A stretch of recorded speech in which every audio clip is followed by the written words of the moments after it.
Major changes are coming to this Minnesota Wild organization as the AHL head coach has been fired. We're going to be breaking down the report from Bill Guerin, what he had to say on the topic, as well as the Minnesota Wild dodging a major bullet, all thanks to our division rival, the Colorado Avalanche. Ladies and gentlemen, we have a lot to break down here today in this video, and some things that are going to be very important for the future of this team, and you will not want to miss what we have here today because it will have an immediate impact on the years to come for this Minnesota Wild team. Very quickly, before we jump into this video, though, be sure to hit the sub button if you haven't already, and you're looking for all of your Minnesota Wild news. We will have it all here right for you as it happens. We also noticed that just over 80% of you guys watching right now are not subscribed to the channel, but let's get straight into this video because we got a lot to touch on today, and first I want to touch on Brock Nelson. We dodged a major bullet, all thanks to the Colorado Avalanche, and he has recently signed a 3-year, $7.5 million AAV salary with the Colorado Avalanche, and they traded for him. They were going to keep him. I think that was the bottom line of what people are trying to say here, but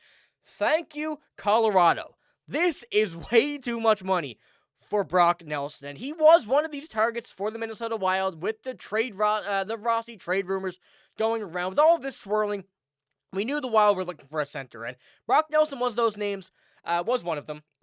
Now he, thankfully, is not, and because of this price, I think we're in a bit of a predicament here, and I don't want to get too big into it. I don't want to get, too worried about the idea of what's happening here, because Marco Rossi, as of right now, is still a Minnesota Wild.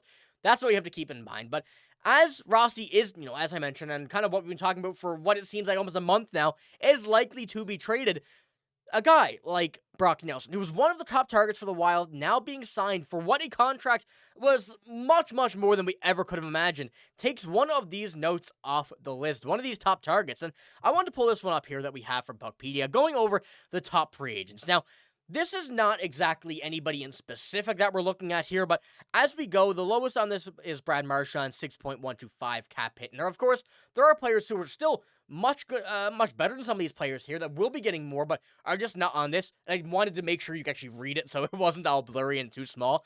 But there are names like this. These are the styles of players. These are the caliber of players. And even though these are quite a bit older, we want someone who's a little bit younger, a little bit more talented, someone who has some more years left that we're going to be trying to look for Marco Rossi. Now, of course, when you go down through the list, a guy like Mitch Marner who's 28, that would be awesome. Is it going to happen?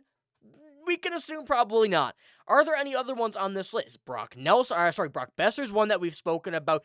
Not really a center, but certainly could fit that bill. Brad Marchand seems like it's only a few teams, but when it comes down to it, the centers are going to be going off this board quick. And I think that's the big thing that the Minnesota Wild are going to really have to keep in mind when it comes down to it and their decision with Marco Rossi. And if teams like this, teams like the Colorado Avalanche, paid that much to get Brock Nelson, signed Brock Nelson for that much, Marco Rossi's price is not only going to go up, it's going to be a lot harder for teams to try and go and get him due to the price that he's going to want, and also what the Wild are going to try and get back, not just return for a Marco Rossi trade, but to replace Rossi, whether it is via free agency or via trade. So I just wanted to pull it up and kind of go over this because I want to know your thoughts in the comments below. Are we a bit concerned at all of this signing for Brock Nelson, what this means for the Minnesota Wild going forth, how it means for Marco Rossi? I feel like this could be a very big domino chain that either will work out well for the Minnesota Wild or will go terribly wrong. So I want to get your input on that. But let's jump into our next kind of topic here. And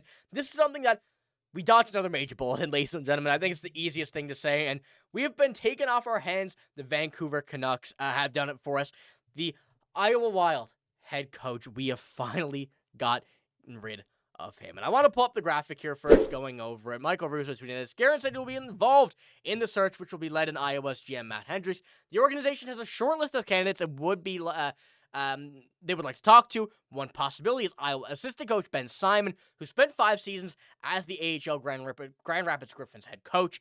We don't have a long list, but some great coaches, but we're interested in, Guerin said. And that comes from Michael Russo on The Athletic on their recent article about this hiring, not firing, of Brett McLean. My apologies. So when we're looking at Brett McLean as a coach, when you go back and look at these records, didn't really have the greatest tenure here, at least with the Iowa Wild. Had an assistant coach job for Iowa a couple of years ago. Pretty good as an assistant coach for the Minnesota Wild. When we saw him go down to Iowa, things really didn't work out. I'm not blaming this fully on him either. I think this is a win-win for not just us, but the Canucks as well. They get a great assistant coach in Brett McLean when he will go over there to be assistant coach for them.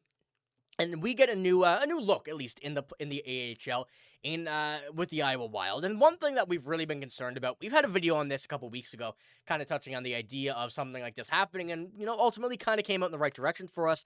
Iowa needed a different look. The team that we have down there is way too good to be having this record. And, it's not the greatest team. I don't think there's any way we can say this is a very, very good team right now. But when we go ahead and look at least some of the players on this team, like Liam Ogren is one of these players who's been down here a bit, Hunter Height, David Spacek, Caden Bankier, Carson Lambos, and this is just some of the ones I have sorted by points here. There's many more going to be coming up and coming down and coming up from, ECHL, going over from the CHL, from college, from university, all this kind of stuff. So there's going to be some movement there, but one thing that the Wild have kind of come out and said, and Bill Guerin come out and said, that they're focusing on getting that team winning down there. They want to get those players better and develop them rather than making this team try to win. And one thing that we haven't really seen work is that, this team trying to get players better. Yes, you certainly get some of them better, but when it comes down to it, I think winning is the most important part of this.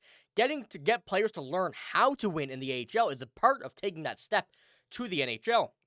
We saw it with the Tampa Bay Lightning, with the Norfolk Admirals, I believe the Syracuse Crunch as well. I can't remember what years they were, but when we saw that team down there, they had Kucherov down there. That AHL team won multiple Calder Cups in a few years, and it goes to show how much that translated into the Tampa Bay game. And I think the Wild really need to come into a focus on that and see where things go. Now, I'll pull the screenshot, this quote up here again from Bill Guerin. They said they had assistant coach Ben Simon in mind for this, who was the head coach for the Grand Rapids Griffins. This is one that I do not think will work out very well. When we go ahead and look at his stats, they are also not very great as a head coach. And I think this is something that we want to get rid of. This, to me, this kind of idea that Bill Guerin said here of the Ben Simon kind of ideology of a signing, to me, still puts them in that mindset of trying to develop players rather than trying to win down there.